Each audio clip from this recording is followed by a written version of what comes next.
We just finished yesterday chapter 8 that was on the minor characters. So I did ask you to think about who our main characters were and who all these minor characters were and why they would even have a part in our book.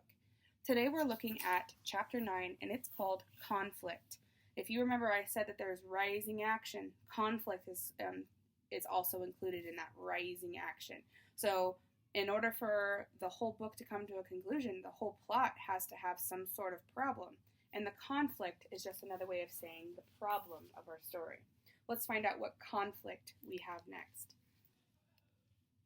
Conflict is a whole lot like opposition, and I'm not real sure I know the difference.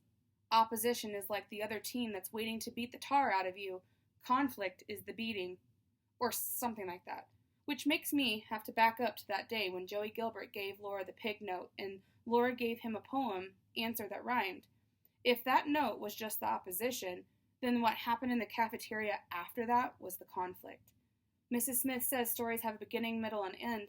They should get told in chronological order, which is a fancy way of saying making stuff happen like they did in real life, without jumping back and forth in time, like some kind of time traveler. I tried to do that, which is why you can find words like first and next and then if you go back looking for them in this story. But I can't figure out how else to tell this one, conflict without time traveling backwards. So, Mrs. Smith, if you're reading this, I just have to apologize for that too. Tuesdays was Laura's first lunch at Paris Elementary because she was too late for it on Monday. When she did that swish, swish walk into the cafeteria, people pointed at her, which could also be a cliche to say, but they did it anyway. She waited for her food and got the normal amount as other kids in line. Then she shuffled off with her tray, going to the very back table. You could tell this wasn't her first time in a school cafeteria.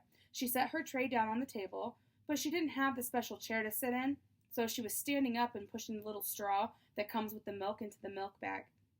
And that's when Joey Gilbert and Wayne and 3 other characters came along. The 3 other boy characters are too minor to even have names in this story. Joey said, "Do you eat standing up?" Laura smiled at him.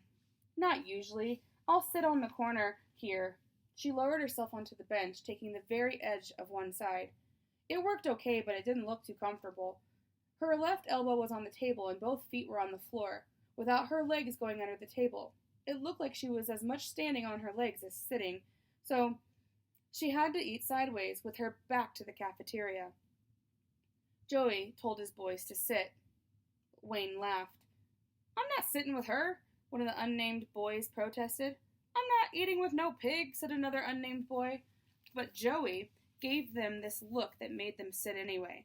He sat across from Laura, and the others lined up along Joey's side of the table, like birds on a telephone wire.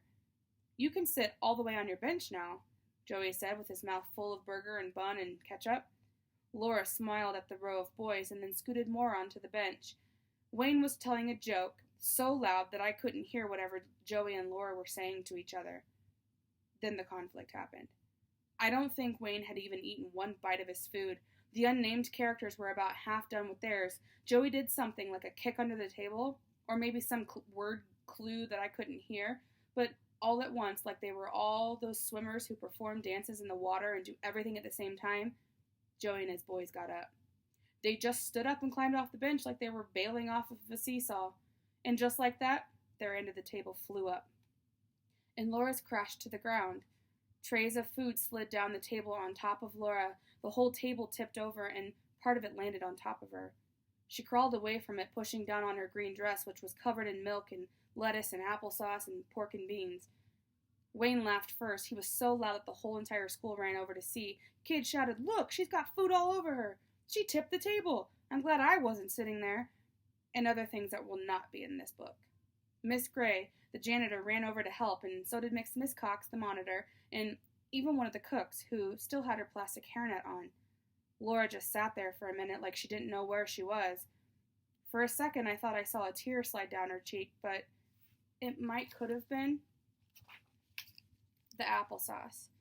Then, all of a sudden, her smile came back.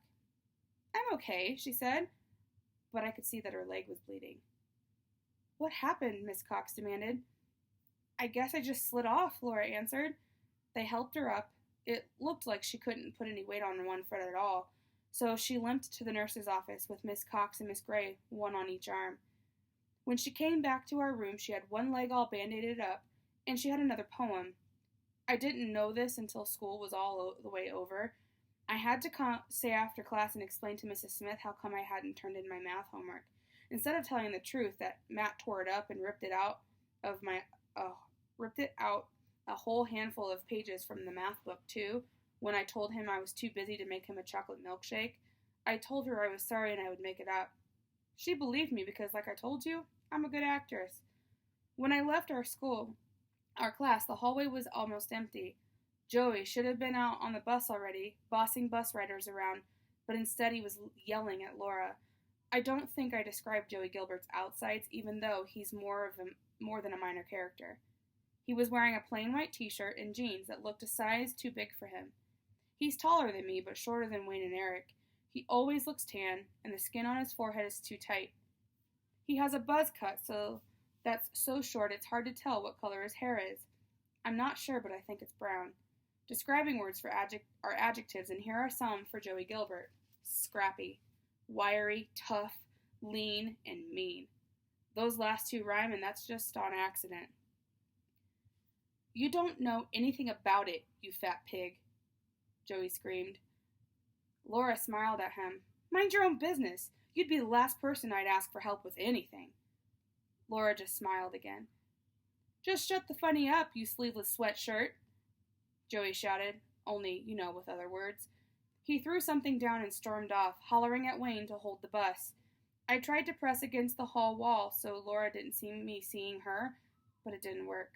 She smiled at me, and then she turned and shuffled away. In the middle of the hall, I could see what Joey had thrown down, and I could see that it was a big wad of paper. I waited until Laura was all the way gone. Then I looked both ways and ran to see what Joey had been screaming at Laura about. I snatched up the wad of paper, even though it wasn't any of my business, and I usually stay out of what's not my business. Here's what it said. Joey Gilbert, I'm not mad. I just think you're very sad. You may still miss your dad. Miss the love you never had? Joey, it will be okay if you try out for the play. I could help you learn your part. The backstage crew could use your art.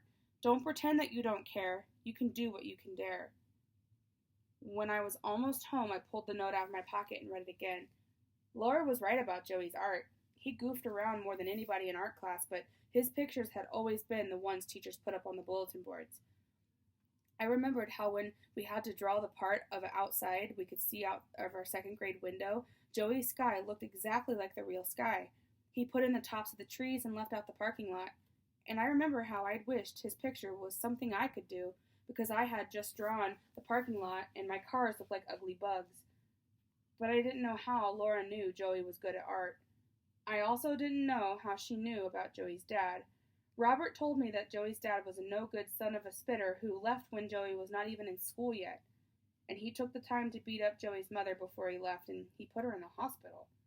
I saw Joey's mother once when she came to pick him up after the principal kicked him out of school for 3 days for not writing not nice things on the bathroom walls. She still looked a little beat up, and she yelled worse things at Joey than he'd written on the walls. But I didn't think Laura could have found out about the bathroom walls and Joey's mother. Sometimes it seemed like Joey Gilbert was just one big conflict waiting to happen, and we didn't have to wait long.